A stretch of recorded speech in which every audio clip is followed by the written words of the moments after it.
Hello everyone. In this video we are going to discuss the glycolysis.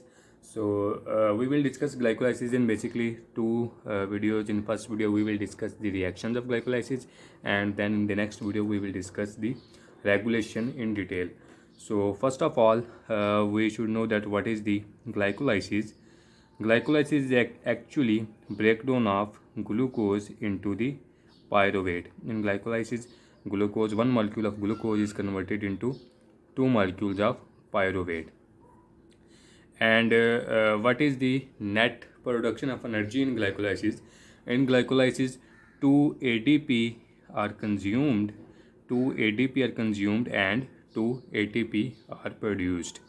In addition to these ATPs, 2 NAD are also consumed, 2 NAD and 2 NADH are produced. Okay, so it is the net equation of glycolysis you can see here.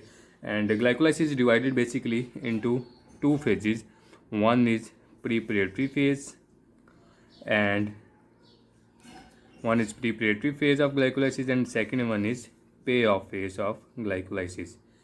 So what is this preparatory phase and what is this payoff phase? Preparatory phase is basically energy investment phase.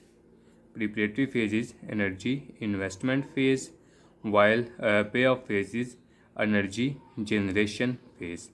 In preparatory phase, ATP are consumed and high energy phosphate containing compounds are formed, while in payoff phase, high energy phosphate containing compounds are oxidized and ATP is produced.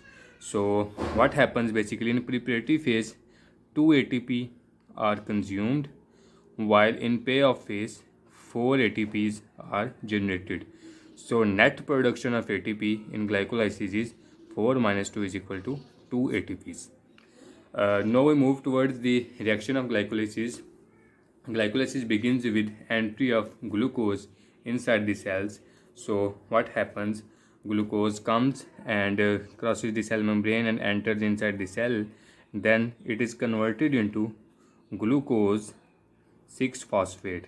Glucose is converted into glucose 6-phosphate, and this reaction is catalyzed by hexokinase enzyme, hexokinase or glucokinase enzyme.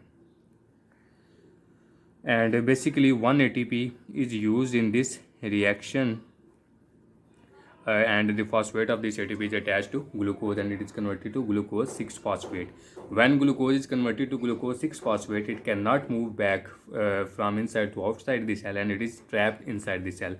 This glucose 6-phosphate is isomerized to fructose 6-phosphate.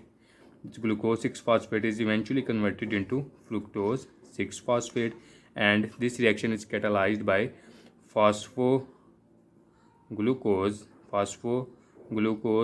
isomerase. So phosphoglucose isomerase catalyzes the conversion of glucose 6-phosphate into fructose 6-phosphate.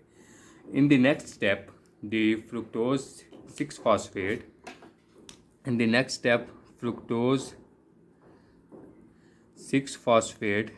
is converted into fructose 1,6-bisphosphate. Fructose 6-phosphate is converted to fructose 1,6-bisphosphate, and this reaction uses another ATP.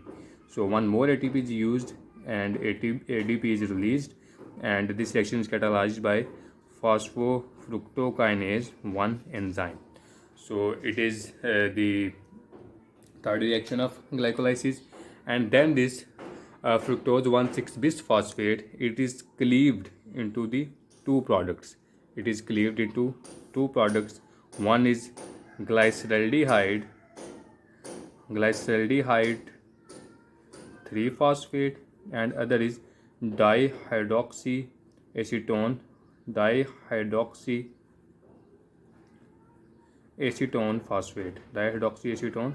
phosphate.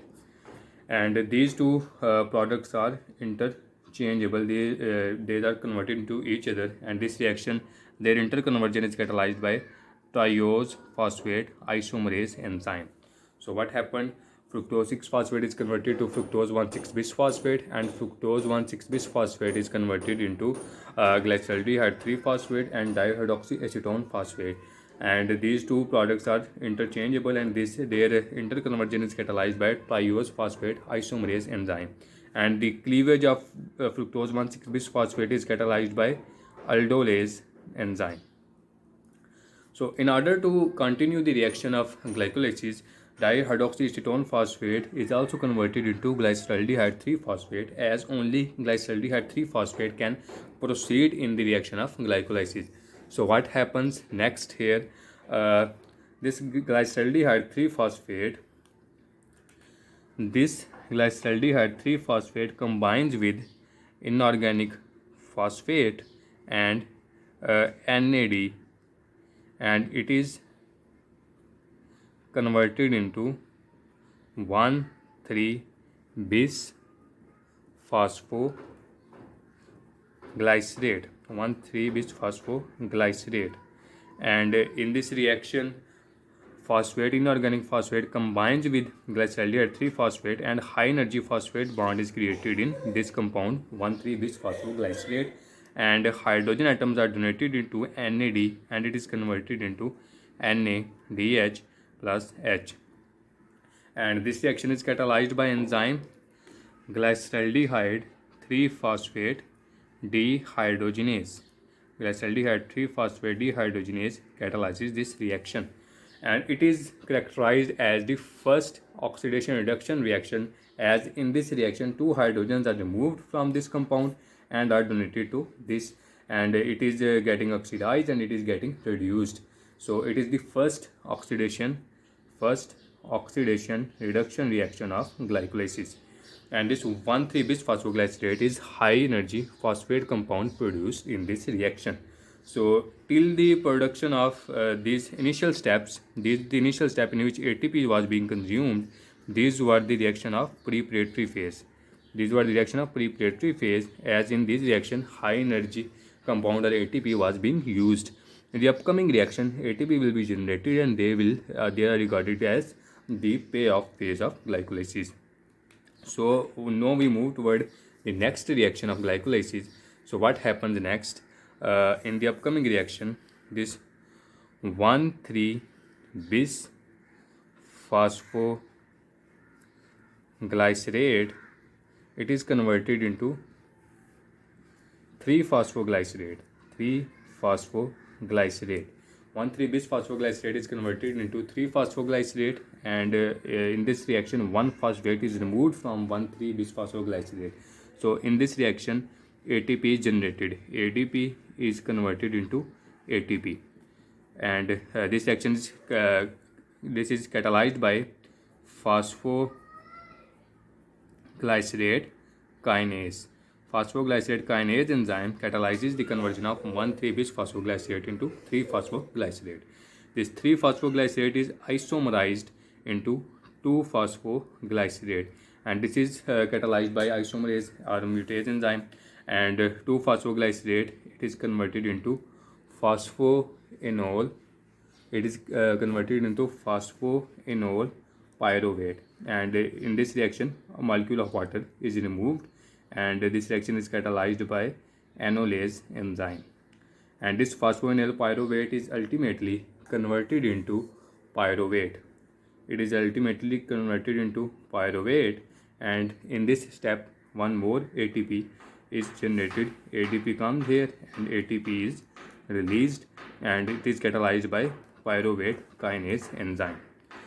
So what we have seen till yet, there was glucose was converted into, there was a glucose molecule and it was converted to glucose 6-phosphate. Glucose 6-phosphate got converted to fructose 6-phosphate, and fructose 6-phosphate was converted to fructose 1,6-bisphosphate. It was cleaved into glyceraldehyde 3-phosphate and dihydroxyacetone phosphate. All dihydroxyacetone phosphate was converted to glyceraldehyde 3-phosphate, and glyceraldehyde 3-phosphate got converted to 1,3-bisphosphoglycerate. And in the conversion of 1,3-bisphosphoglycerate, 1 inorganic phosphate and NAD was used, and NADH was generated. And 1,3-bisphosphoglycerate, is further converted to 3-phosphoglycerate. It was isomerized to 2-phosphoglycerate. 2-phosphoglycerate got converted to phosphoenol pyruvate, and phosphoenol pyruvate got converted into pyruvate. So overall, see the ATP, one ATP was consumed here from glucose to glucose 6-phosphate, and other ATP was used from conversion of fructose 6-phosphate to fructose 1,6-bisphosphate. 2 ATPs were used here. Now come toward the generation of ATPs. So one ATP is generated from conversion of 1,3-bisphosphoglycerate to 3-phosphoglycerate. One ATP is generated here, and the second ATP is generated from the conversion of phosphoenol pyruvate to pyruvate. And this is the metabolism of one molecule. But we know that there are two molecules, one glyceraldehyde 3-phosphate and other second glyceraldehyde 3-phosphate is produced from dihydroxycetone phosphate. So overall, these are two molecules, and here again then 2 ATPs are produced, here again 2 ATPs are produced. So production of ATP is gross production of ATP is 4, but 2 ATPs are consumed here, so net production is 2 ATPs. So next, see here the at which steps glycolysis is regulated. Basically, it is regulated at the first step, this step. This step is irreversible step, and it is regulated at this step. Then it is glycolysis is regulated as phosphofructokinase step, and then it is regulated at last step. So these are the different steps at which glycolysis is regulated. And these three reactions, this one, the first one is this, and the second one is this, and the third one is this. These three reactions of glycolysis are irreversible reactions. Remaining all reactions are reversible. This one is also reversible, and these are also reversible reactions. Okay, and these are also reversible. This is also reversible, and this is also reversible. Three regulated reaction: conversion of glucose to glucose 6-phosphate is irreversible, fructose 6-phosphate to fructose 1,6-bisphosphate is irreversible, and conversion of phosphoenol pyruvate to pyruvate is irreversible. Remaining reactions of glycolysis are reversible. So these are the reactions of glycolysis, and in the next video we will cover the regulation of glycolysis and different enzymes which are regulated by glycolysis. Thank you.